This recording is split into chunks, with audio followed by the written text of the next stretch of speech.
dear student, today we are going to learn about axon. Sir, what is axon? Sir, axon is the component of neurons. What is neurons? Sir हमने last class में discuss करा था कि unit of nervous system जो होता है जी वो क्या होता है, न्यूरॉन्स होता है। और काफी ज्यादा इंपॉर्टेंट रोल प्ले करता है कौन, न्यूरॉन्स। ये न्यूरॉन्स ही है जो कि हमारे एनवायरनमेंट से मैसेज हमारे ब्रेन तक पहुंचाता है, ठीक है, अंडरस्टैंड। इसी को न्यूरॉन्स बोलते हैं जी। तो चलिए, न्यूरॉन्स काफी ज्यादा इंपॉर्टेंट है, क्रूशियल पार्ट है, इसलिए उसके कंपोनेंट के बारे में पढ़ेंगे। तो देखिए, three components of there are three components of neurons. First one is cell body, second one is axon which we are going to discuss about. तो चलिए हम डिस्कस करते हैं, ठीक है। अब देखिए जी, axon, this is known as axon. So what is axon? So axon is nothing but it is the longest fibers on the cell body of neuron is called axons. The longest fibers on the cell body of neurons is called axons. Keep it, remember, understand? अगर हम बात करें structure की, अगर हम structure draw करें किसका जी, axon का, तो आपको कुछ इस तरह से स्ट्रक्चर मिलेगा जी, कुछ इस तरह से स्ट्रक्चर मिलेगा। जैसा कि आप जानते हैं, आपके एनसीईआरटी में काफी ज्यादा ब्यूटीफुल स्ट्रक्चर दिया हुआ होगा, but just if you talk about the rough diagram, अगर हम रफ डायग्राम का बात करें तो रफ डायग्राम कुछ इस तरह से हम ड्रा कर पाएंगे। अब देखिए, यही जो लॉन्गेस्ट फाइबर है ना, ये जो लॉन्गेस्ट फाइबर है जी जो आपको दिखाई दे रहा है, इसी को बोलते हैं एक्सोन। क्या बोलते हैं जी, इसी को एक्सोन बोलते हैं, अंडरस्टैंड। अब यही जो है ये यानी कि सेल बॉडी का यानी कि न्यूरॉन्स का सबसे लंबा फाइबर है जी, ठीक है, इसी को जिसको हम एक्सोन बोलते हैं। अब देखिए सर, अगर ये स्ट्रक्चर ड्रा कर रहे हैं, देखिए जी आपके पास सेल था, क्या था जी, सेल। अगर सेल में एक फ्लूइड भरा होता था जिसको हम बोलते हैं cytoplasm. What do we call it, cytoplasm, understand, cytoplasm. So अब देखिए जी सर, इसके अंदर भी एक फ्लूइड होता है, इसके अंदर भी एक फ्लूइड होता है। अब वो फ्लूइड का नाम क्या है, कोई बताएगा मुझे? सर वो fluid it is nothing but axoplasm. What do call it, axoplasm.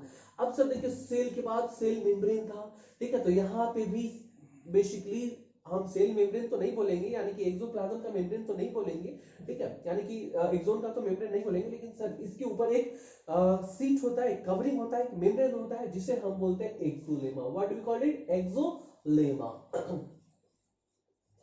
understand, exolema. It is the covering of axons. एक्सोन के ऊपर क्या होता है जी, कवरिंग होता है जिसको हम बोलते हैं एक्सोलेमा। सर इसके ऊपर भी कवर होता है जी, हाँ जी, इसके ऊपर भी एक इंसुलेटिंग मटेरियल होता है जो कि फोस्फोलिपिड का बना हुआ होता है जी, ठीक है, अंडरस्टैंड, जो कि किसका बना हुआ था जी, फोस्फोलिपिड का बना हुआ होता है। अब उसको क्या बोलेंगे सर, तो माइलिन शीट बोलेंगे। This is known as myelin sheath,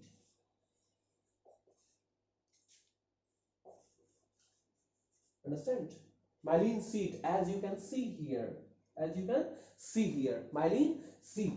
अब सर ये क्या करे सर, myelin sheet क्या है, तो सर ये प्रोटेक्टिव लेयर है। तो चलिए वन टू वन करके हम डिस्कस करते हैं। सो what is the longest fibers on the cell body of neurons is called axons, and the axon is covered by axolema as we have discussed। अब यही है जी, एक्सोन किसके द्वारा कवर किया जाता है, तो एक्सोलेमा के द्वारा। ये जो लॉन्गेस्ट फाइबर है किसके द्वारा कवर किया गया है, एक्सोलेमा के द्वारा, यानी कि कंटिन्यूअस होता है। ये क्या होता है, कंटिन्यूअस होता है, जो कि क्या करता है, कवर करता है किसको, एक्सोन को। ये जो है ना, यहाँ से पूरी तरह से ये जो है डिसकंटिन्यूअस नहीं होगा, ये जो है कंप्लीटली कंटिन्यूअस होता है और क्या करता है, किसको कवर करता है, एक्सोन को कवर करता है। Axon, what is axon, just axolemma. तो सर अभी मैंने बताया कि सेल के ऊपर क्या था जी, एक मेम्ब्रेन था। अब यहाँ पे भी एक्सोन के ऊपर भी एक मेम्ब्रेन होता है जिसको बोलते हैं एक्सोलेमा, अंडरस्टैंड।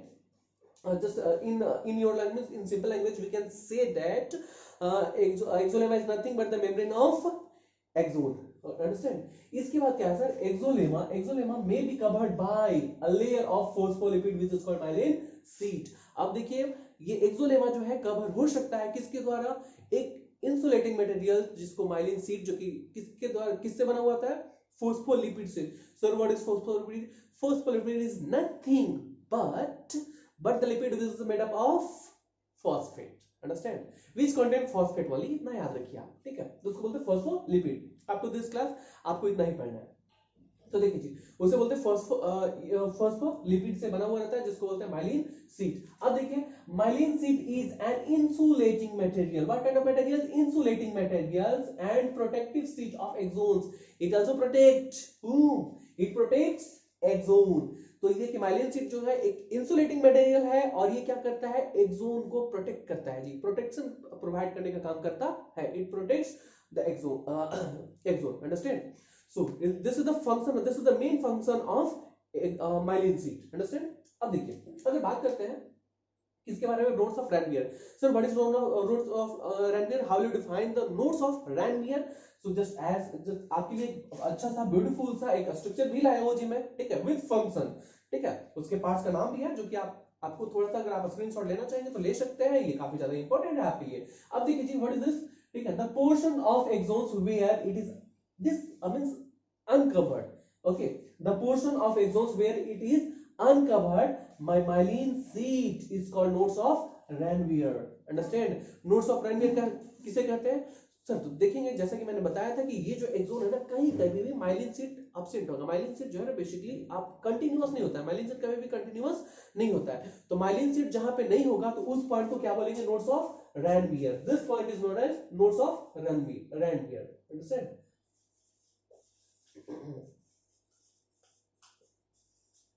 डाउट, अभी तक तो कोई डाउट है नहीं जी, अगर डाउट है just you can write on the comment sections, so just I will personally clarify it. अब देखिए जी अगर हम बात करते हैं पार्ट्स ऑफ न्यूरॉन्स के बारे में, अब देखिए थोड़ा सा डिस्कस कर लेते हैं इसके बारे में। So first one is dendrites, okay, so what is dendrites sir, what is the function of dendrites. Dendrites is nothing just dendrites a fine fiber, fine small fiber. अब देखिए जी receive signal from other cell, dendrites receive signal from other cell. उसके बाद हम बात करेंगे nucleus के बारे में। तो ये क्या है जी, डेंड्राइट्स यही जो है ना आपकी इन्वायरमेंट से सिग्नल को रिसीव करेगा, फिर अदर सेल से रिसीव करेगा सिग्नल को, और रिसीव करने के बाद फर्दर जो है फर्दर ट्रांसमिशन के लिए भेजेगा, अंडरस्टैंड। अब देखिए न्यूक्लियस के बारे में डिस्कस करते हैं, तो सर आप सेल के बारे में, जब हम सेल डिस्कस कर रहे थे, तो सेल जब डिस्कस कर रहे थे जी, तो what is the function of nucleus, nucleus is known as brain of the cell. तो यहां पे भी क्या करेगा nucleus, controls the entire neurons, ठीक है।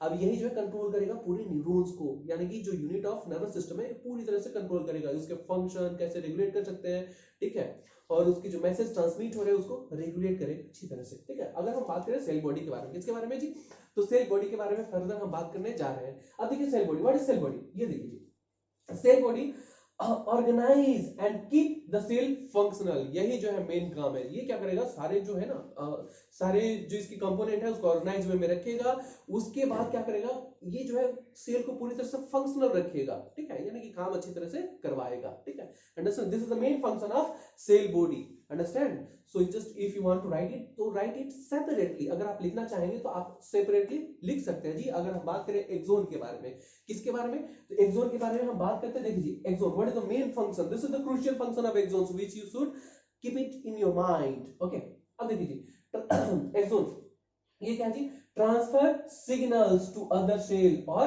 ऑर्गन्स, ठीक है।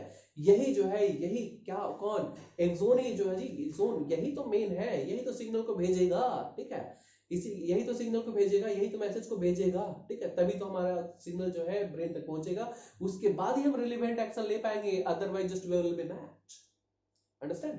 तो देखिए ये क्या करेगा जी, otherwise just we will not be we can not response any message और anything if you will not get the proper message, ठीक है, प्रॉपर इंफॉर्मेशन।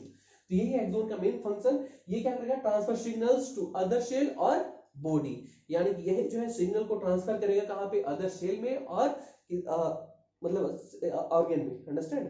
अगर हम उसके बाद बात करें, ठीक है, नोड्स ऑफ रैनवियर के बारे में, what about nodes of Ranvier. अब देखिए what is the function of nodes of Ranvier, ठीक है।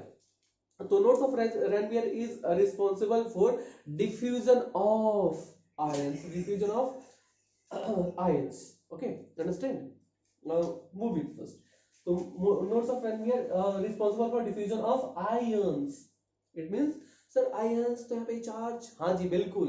अब जो मैसेज जो ट्रांसमिट होता है, मैसेज जो ट्रांसफर होता है वो इलेक्ट्रिकल सिग्नल के माध्यम से होता है, इलेक्ट्रिकल सिग्नल के फॉर्म में होता है सर, ठीक है। तो ये डिफ्यूजन कहाँ से होगी, तो यही नोड्स ऑफ रैनवियर से होगी, understand.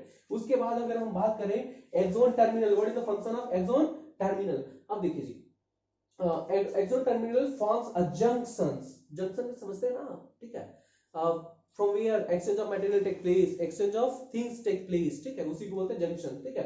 The axon terminal what is this forms junction with other cell, ठीक है। और यही जो है क्या करेगा, ये एक जंक्शन बनाएगा जिसके द्वारा जो है सेल को क्या कर सकते हैं, यानी कि जो मैसेज है एक सेल से दूसरी सेल को ट्रांसफर किया जाएगा, इसी को बोलते हैं axon terminal. And just as you, ये देखिए आपके लिए जीआईएफ है, जैसे कि आप देख रहे हैं यहां से जो है सिग्नल कितना, यानी कि विद इन नैनो सेकेंड ये क्या हो रहा है जी, ट्रांसमिट हो रहा है। ये क्या हो रहा है, with in nano second transmit हो रहा है। अब देखिए आपको दिखाई भी नहीं दे रहा है, ये आपके लिए जीआईएफ है जो कि क्या कर रहा है, आप देख रहे होंगे यहां से इलेक्ट्रिकल सिग्नल आ रहा है और कब पास कर रहा है आपको अच्छी तरह से मतलब देख पा रहे होंगे, विद इन नैनो सेकेंड आप मतलब इमेजिन नहीं कर पाएंगे कितना फास्टली ये जो है ट्रांसमिट होता है, ठीक है। तो ये देखिए जीआईएफ देख के आप समझ रहे होंगे जी, ठीक है। अब देखिए यहाँ पे श्वान सेल भी है, what is the function of Schwann cell. अब देखिए ये जो है श्वान सेल क्या करेगा, प्रोड्यूस द माइलिन सीट, यही जो है माइलिन सीट को क्या करेगा, प्रोड्यूस करने में मदद करेगा, अंडरस्टैंड, यही जो माइलिन सीट को इलाज करेगा and which protects the axon, understand. अब चलिए हम नेक्स्ट स्लाइड में चलते हैं, नेक्स्ट स्लाइड में हम बात करेंगे किसके बारे में, तो next slide, in this slide we are going to discuss about dendrons, ठीक है। अब देखिए जी हम देखे थे ना 3 पार्ट, कौन कौन, सेल बॉडी, एक्सोन जो कि हमने जस्ट रिसेंटली इसके बारे में डिस्कस करा, और अब आया है डेंड्रोन्स। अब देखिए सर वही डेंड्रोन्स है क्या, जो फाइन स्ट्रक्चर जो कि क्या कर रहा था, इंफॉर्मेशन को कलेक्ट कर रहा था। सो डेंड्रोन्स यानी कि dendrons is the small cell process, it is a small cell process, यही जो है यही सेल प्रोसेस है जो कि क्या करता है, इंफॉर्मेशन को फ्रॉम द एनवायरनमेंट और कहां से, अदर सेल से इंफॉर्मेशन को कलेक्ट करता है। और है क्या sir, what is dendrons, the small cell process which collect the message from the environment or from the other cell, understand। अब देखिए sir it is fine, what is this, it is fine branch are called, its fine branch are called dendrites, ठीक है। किसके fine branch, तो ये डेंड्रोन्स के जो fine branch होते हैं, जो छोटे छोटे पतले पतले जो ब्रांच होते हैं जी, उसको बोलते हैं डेंड्राइट्स, अंडरस्टैंड। तो देखिए जी जैसा कि हमने देखा था प्रीवियस स्लाइड में किसके बारे में, डेंड्राइट्स के बारे में। अब देखिए ये जो है ना क्या है, ये जैसे कि हमने बता भी रखा था आपको, receive signal from other cell, यही जो ना क्या करेगा, अदर सेल से सिग्नल को रिसीव करेगा, ये क्या है जी, डेंड्राइट्स। ये जो फाइन ब्रांचेस आप देख रहे हैं, ये जो फाइन ब्रांचेस आप देख रहे हैं इसी को बोलते हैं डेंड्राइट्स, अंडरस्टैंड। ये डेंड्राइट्स क्या करेगा, इंफॉर्मेशन को कलेक्ट करेगा। तो अब देखिए जी इसके बाद है neurotransmitter. What is neurotransmitter, the chemical substance, what are neurotransmitter, the chemical substance which either transmit message from one cell or one neurons to other neurons, ठीक है। यानी कि one neurons to other neurons जो कि message को transmit करता है उसी को बोलते हैं न्यूरो ट्रांसमीटर। अब सर आप एग्जांपल में देख रहे होंगे जैसे acetyl choline, what is this, acetyl choline, ये क्या केमिकल सब्सटेंस है जो कि क्या करेगा मैसेज को, तो सर अभी आपने बताया था कि ये जो मैसेज होता है वो तो इलेक्ट्रिकल फॉर्म में होता है जी, हाँ जी बिल्कुल सही, इलेक्ट्रिकल फॉर्म में होता है। जब साइनेप्स यानी कि जब जंक्शन बनता है ना साइनेप्स के पास, ठीक है, तो जो information one cell to another cell transfer होता है जी, वो केमिकल फॉर्म में होता है जी, ठीक है, जिसको हम एसिटाइल कोलिन बोलते हैं। तो सो माय डियर स्टूडेंट आज के लिए इतना ही, बाकी पढ़ेंगे हम नेक्स्ट स्लाइड में next day. Till then take care.